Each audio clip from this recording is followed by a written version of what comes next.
Welcome to your second lesson in Module 2. Today we explore the risks of network attacks. In today's lesson, we will explore some of the possible attacks on the OSI model to better understand how attacks happen on each layer. Highlight the role of cybersecurity personnel in a SOC environment. We'll also understand how companies create security information and event management from captured data in their network. And we will extract an executable file within a captured packet and analyze it to see if the packet is malicious. Let's get into the risks of attacks and how they can happen on each layer. The tables we're going to look at shortly consist of the affected OSI layer, the protocol data unit, that's the PDU, a description of the layer, potential impact areas with some examples, the impact of an attack, and mitigation errors, starting with the application layer. The protocol data unit, PDU of the application layer, is data. Messages and data feed through to the end user through a protocol. Now, these aid the data to be processed throughout the network to update the application. Areas which could be impacted include the DNS, HTTPS, P2P, and more. Have a look at the table to see further examples. Some specific examples of what an attack could achieve are infiltrating PDF GET requests, HTTP GET and POST requests, which retrieves website forms, login details, and submits feedbacks, and even uploads and downloads of photo and videos. An attack at this layer could impact the resources available to the end users and mitigation options, which would be applying the best practice of application monitoring, which would detect the form of the attack on the system. I will give you a sec to snap and save this slide. I recommend you do the same with the remaining examples we're going to go through. Remember, you have access to all the slides and summary notes when you purchase the toolkit for this module. The presentation layer, which is another data PDU, is the form at which the data is represented and encrypted during translation from the sender to the receiver. Potential impact areas on this layer include HTML, DOC, JPEG, MPS, and more. For example, let's say the attacker uses SSL to tunnel HTTP attacks. Targeting the server, the HTTP is making the request. This would change the form in which the data is presented. Then we have the session layer, which governs the established transmission session between the sender and the receiver. An example of what an attack could look like at this layer is the Telnet DDoS attacker, which exploits the session of a Telnet session. Telnet is not as secure as SSH, and we will look at the differences between Telnet and SSH in an upcoming lesson. This attack could prevent an administrator from performing any management tasks on their machine. The transport layer is a segment PDU, which ensures that no errors occur during transmission from layer 1 to 3. It uses protocols like TCP, SCTP, and more. An example of this attack is SYN, short for synchronize. Flooding and Smurf attacks, a form of a DDoS attack that causes a packet to flood the victim network by the use of exploiting or abusing ICMP control. What this does is limit the bandwidth or connection from a host to a client. On this layer, the attacker can be insulated and blocked or blacklisted from the network. A network layer is where you route and switch information between different networks. An attack here can reduce bandwidth and temporarily disable firewall performance. The solution is to configure security patches to prevent any ICMP traffic to the network. The data link layer is a frame which registers and maintains how data is transferred over the physical layer, which we will look at in the next slide. Potential impact areas are Ethernet, MAC addresses, link local addresses, and more. An example of this is MAC cloning and ICMP ping flooding. And here, data can be channeled to the attacker and sent back to the victim computer. AAA, or Authentication, Authorizing, and Accounting, can be used to check for duplicate MAC addresses in the network. The physical layer involves the physical hardware component that determines how bits, media, and binary signals will be transmitted through cables. Literally, the fiber optic or copper cables that connect everything. There are several potential impact areas resulting in the physical destruction, obstruction, or manipulation of the physical assets. The mitigation option here is employing physical security. More on this later. Did you know that nation-states are also interested in cyber activity? They interfere with internal politics and can cause industrial espionage. In recent years, there has been a rise in attacks all over the world, with a trend of hacktivism trying to take control of businesses just for financial or political gain. The internet has made connection very easy, and the fact that billions of people use the internet daily increases the chances of risk and attacks. Unfortunately, attackers constantly find new ways to break into a system. Most enterprises collaborate to produce company assets. These assets are vital to both business and attackers, as these assets could be leveraged for money or financial information. The asset could contain the personal information of staff, customers of the businesses, and could be worth a lot in the wrong hands. Or it could be intellectual property such as trade secrets or product designs. In a later section of this lesson, we will look further into industrial espionage and competitive intelligence. Let's discuss a user story of an attack targeted by the aviation industry to better understand how financial losses accumulate. In September 2018, electronic flight information displayed at Bristol Airport had to be replaced with a whiteboard.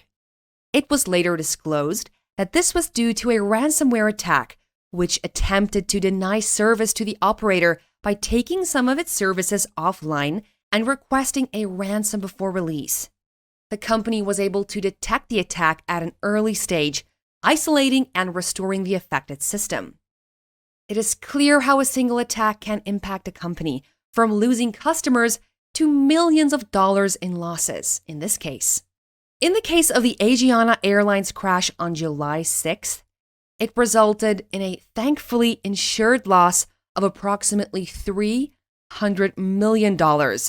That is 220 million euros. The SOC, or Security Operations Center, is an important facility designed to protect a business from cyber attacks. So, what is Security Operations Center, SOC? A Security Operations Center can be seen as a centralized department within a business that helps to continuously monitor and improve security by providing a wide range of services, such as managing threats and vulnerability. The SOC could be directly employed by the company or a contractor. Technology refers to the software components used within the company network. The SOC team confirms which are safe to use and how to use them to avoid an intruder in the system. A good example would be the use of Google Drive. You will want to let employees know not to share sensitive data with anyone but the people who have administrative rights to view them. Within an SOC, there are 4 key roles split into tiers. We have the alert analyst. Then we have the incident responder. Then it's the subject matter expert. And finally, the SOC manager. Now you can guess the role Edwin would be playing in a SOC environment. He would be a subject matter expert. Let's break these roles down. We have Tier 1, the alert analyst.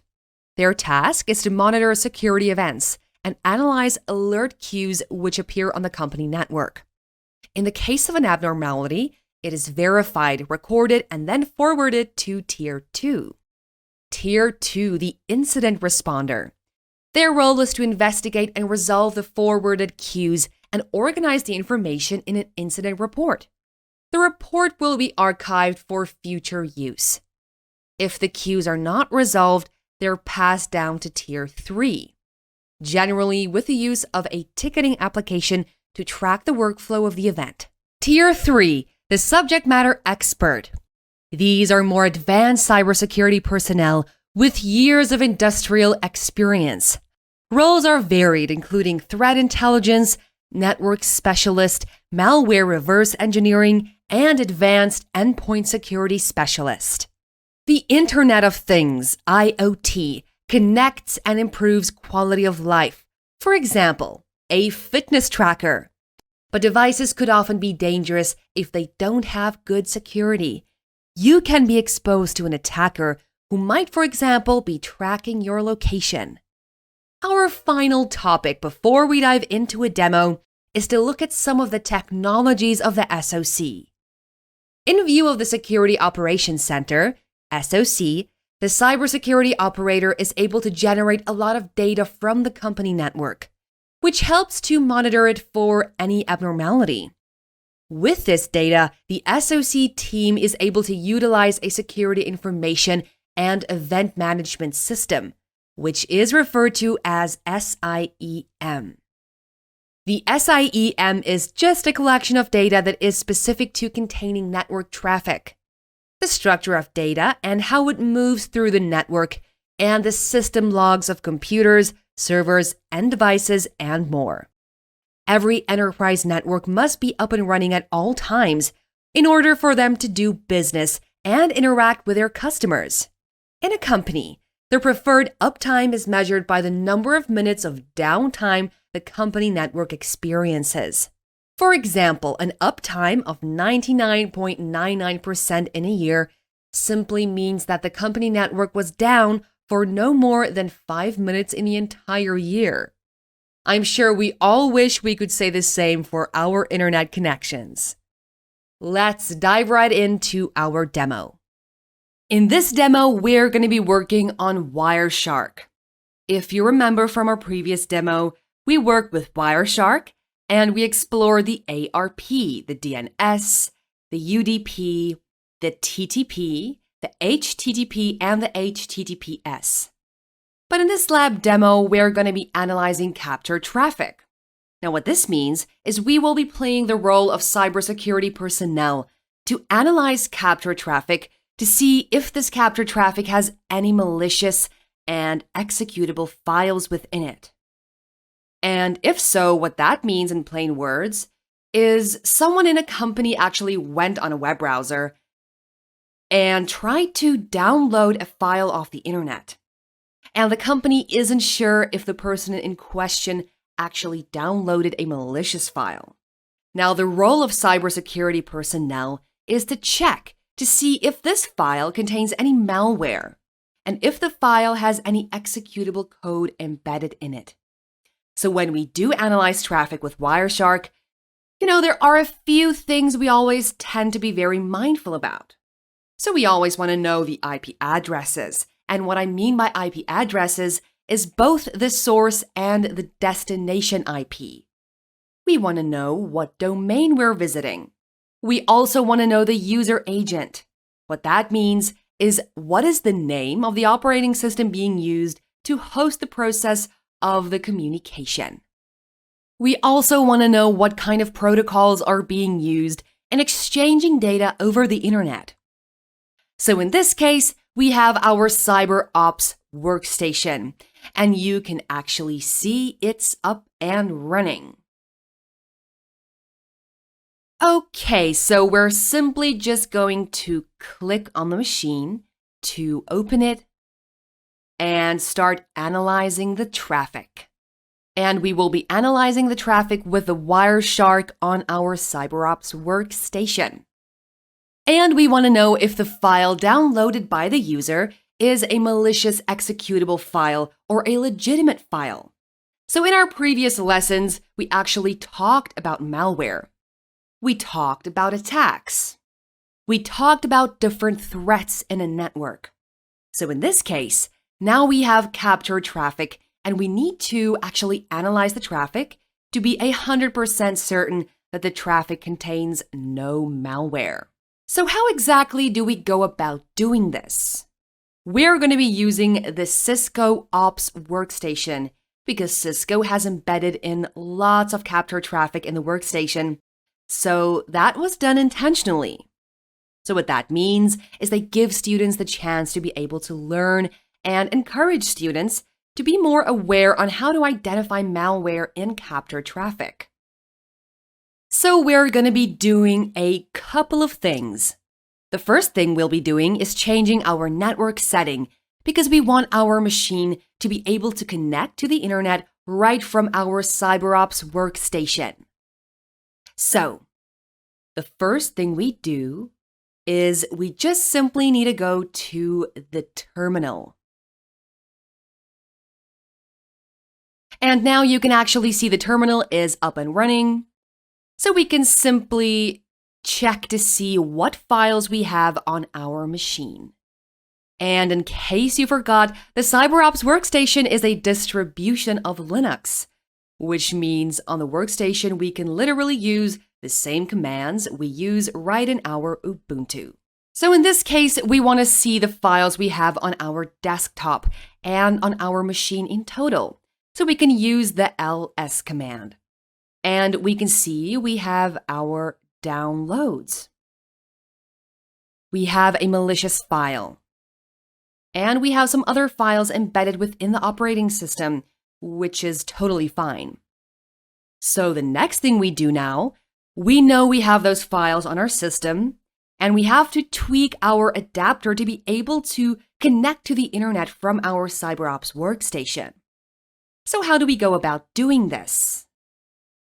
So we need to run a configuration of a DHCP server script in our CyberOps workstation to obtain a public IP address. Now, the first command we put in is the sudo comment. This would help us elevate our privilege while we work on the machine. So we're putting in sudo.forward/lab.support.files/scripts/configure_dhcp.sh.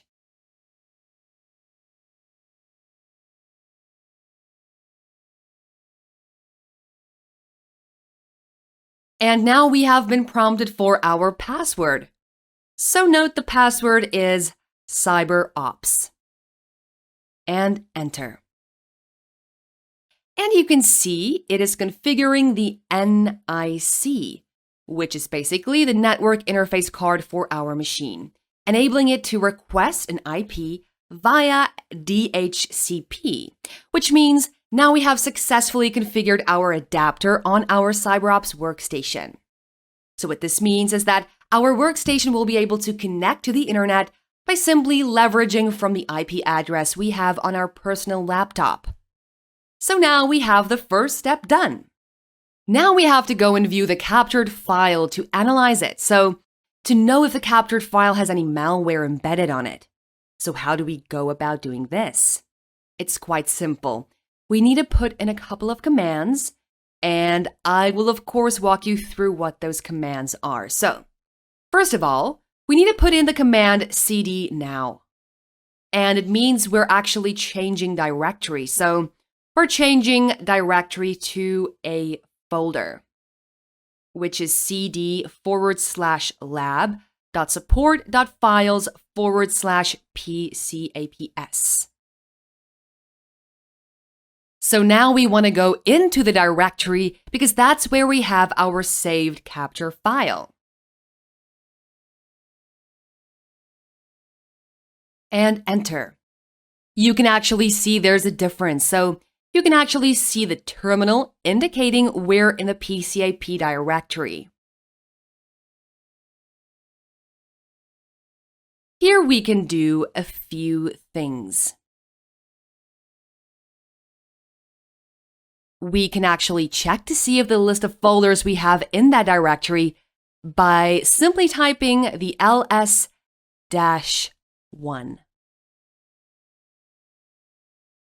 And enter. And we can now see we have two main PCAP files. Okay, so if you look at these files, there is some information that really stands out from the files.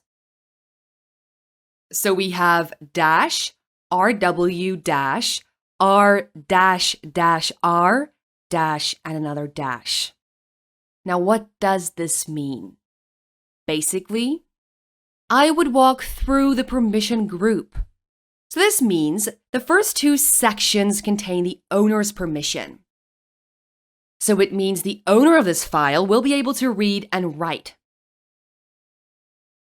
And the second one contains the group permission, which means the group. So if this was a shared file between a lot of people, they would all be able to only view this file, which is, in the sense, reading the file only. And then we have the third section, which basically contains the other permissions. So you have the owner, you have the group, and you have other permission. So you can actually see from the group permission to the other permissions. They can only view this. And if you notice one thing on this file, you can see that this file have not been given the permission to be executable on this system, which means this was intentionally placed in a system not to be as an executable file. This is basically being used in Linux distribution, where we have a lot of permissions for the users. So you can see the data so far, and we can see the name of the file. So in this demo, we're going to be working with the first file. And with the next demo, we'll be working with the second file. Okay, so for now, we're just going to be working with the first file, and we will get to understand what is malware, and we can actually see if this file does contain any malware or not. So now we know the file. We need to analyze how to get the file into Wireshark. That's really quite simple. So still on the terminal, we simply type in the following word. That word is wireshark-gtk nimda.download.pcap.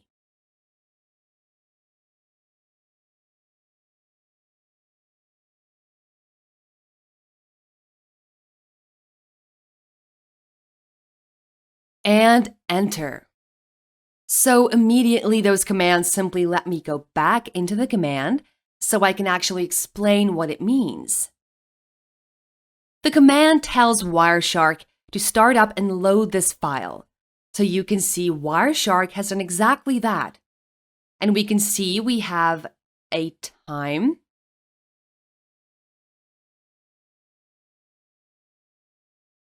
and we have a source.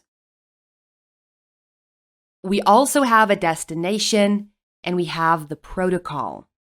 Now, if you remember what I said in Module 1, Lesson 8, I said initially, these details are very vital when you actually do analysis on a packet.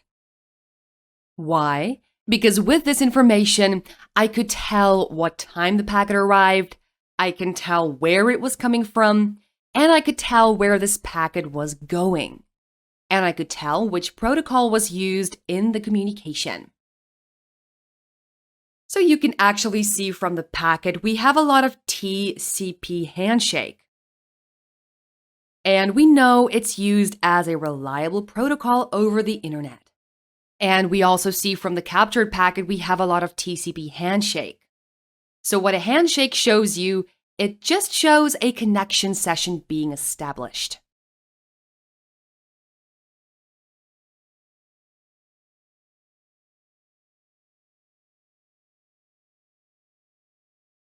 We actually need to be looking more into the HTTP and HTTPS. Why? Because simply we know this is all about malware. And the common way for malware to be introduced into a system is simply by downloading. So, we can learn a lot of things from this. And we can use our statistics and go into the protocol hierarchy.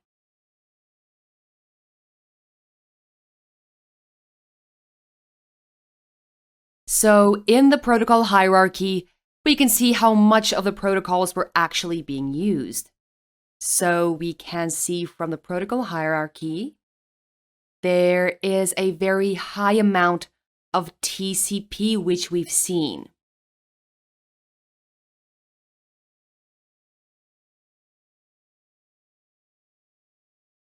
And we know that the IPv6 was not used on these packets.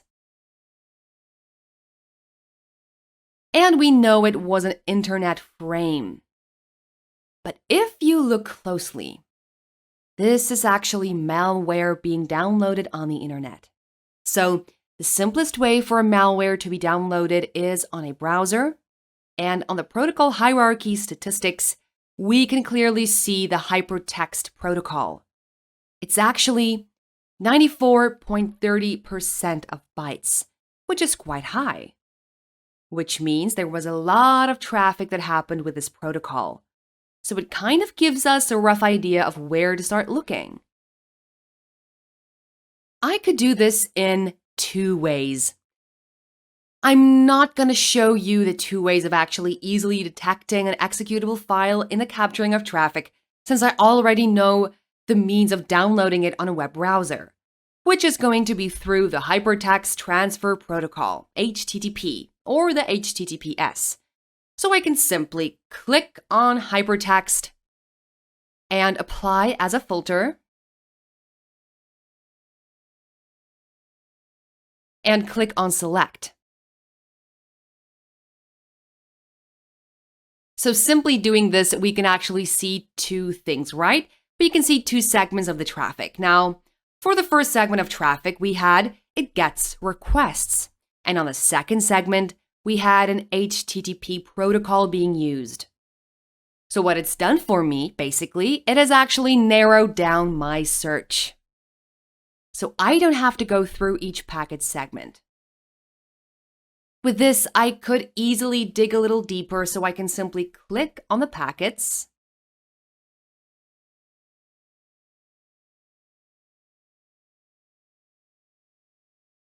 And you can then click Follow HTTP Stream.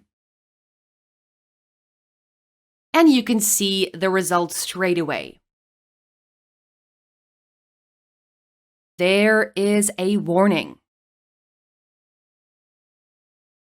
And this warning is saying this program cannot be running in DOS mode. Okay, and I can see the user agents, which means the web server was hosted on a Linux distribution.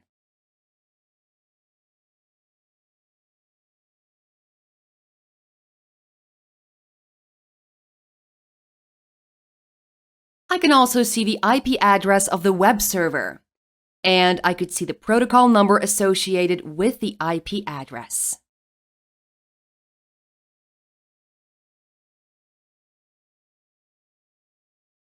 Okay, so what is the second way I could actually see this information pretty quickly?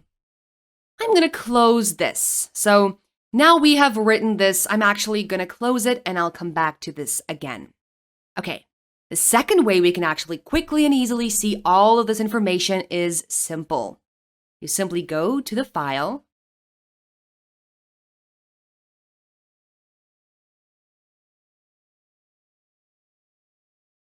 and then go to Export Object, since we know we're really looking for the HTTP or the HTTPS. We can simply export objects of the HTTP hierarchy. So this basically shows every application and every file downloaded.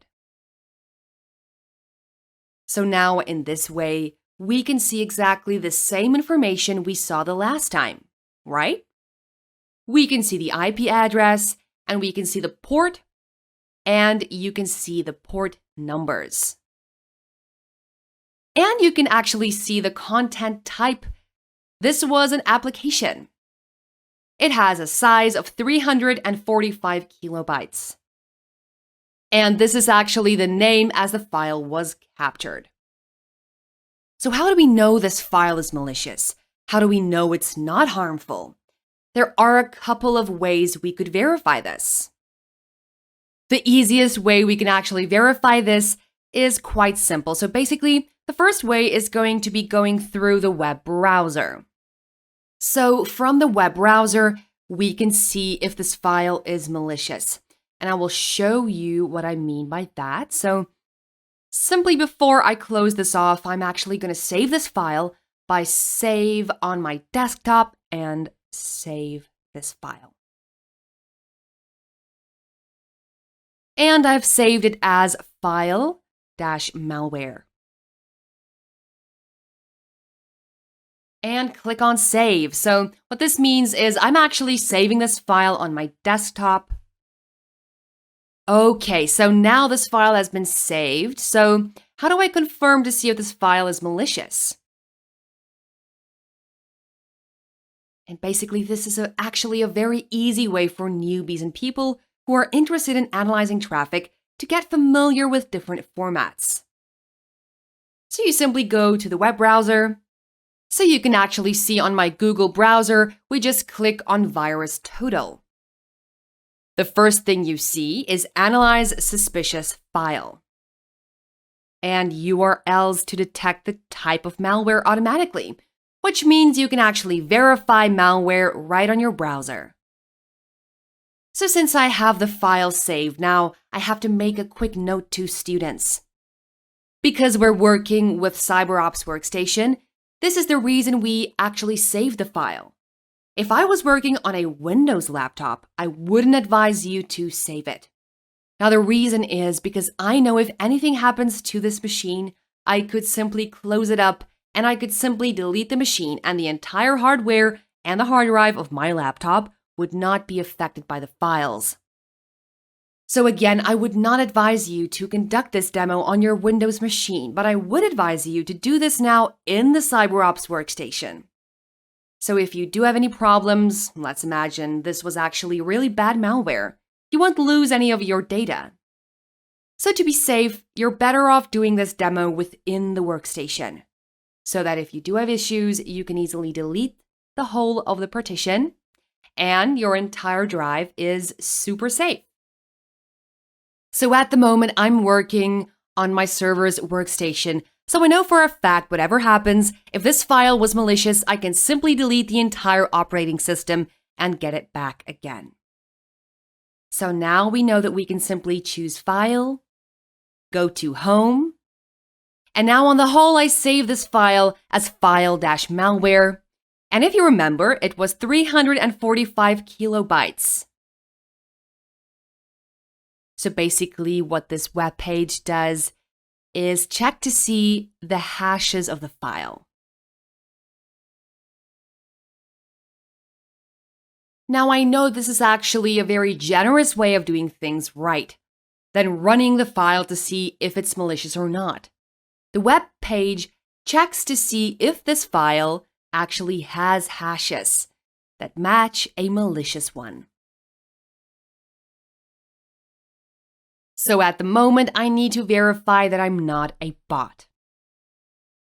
Okay, so I've been verified, and we can see something quite nice. This file was published by Microsoft Corporation. So what this means is this is actually no virus. This is actually a file that has been downloaded on the internet and has an authentic source from Microsoft. So that was the first way to verify that this file was legit. So now the second way will be right on our terminal. So in just moments, I'm going to stop the Wireshark because I'm done analyzing the file. So I would simply just press Ctrl-Z, and that stops Wireshark. And enter. And so now you can simply go to the file on the desktop. So you put in the following commands. So first, it's cd. This helps me change my directory. So in this case, I'm actually going back again to my home directory. So that's cd/home/analyst. And that is where I have my folder. Basically, I'm back on my original spot. this is where I should be. And I can simply run the command to see if I have the file saved on my home directory. And you can see I have the file saved on my directory. So simply, what can I do? I can run some commands to see what kind of file this is. So I would type the command file.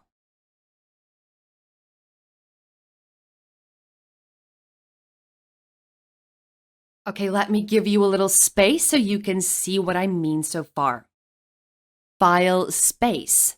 And I want to type in the file name. Now, if you remember from early on, we saved the file as file-malware. So I just use the same name. We can actually see a couple of things from this command. We can see that this file has an executable for a Windows operating system. And what that means is, if this file was loaded on a Windows operating system, we could install this file. And we can actually tell you to see that this file is not a piece of malware. So, two things. From the URLs, I was able to get the hashes of this file. And I was able to verify that this file is not malicious, and from the terminal. So from the terminal, I actually verify to see that this same information I got from the URLs matches exactly what I have from the terminal. This is a file produced by Microsoft Corporation. And from my terminal, it tells me this file is an executable for Microsoft Windows, which means just for this file, it's actually not malware, but a piece of software that was downloaded over the internet. So basically, for our next demo, we will be walking through the process of analyzing the second file we have on our CyberOps workstation. Your weekly assignment is coming up after this lesson. It's a great way to prep for your final assignment, so be sure to have a look.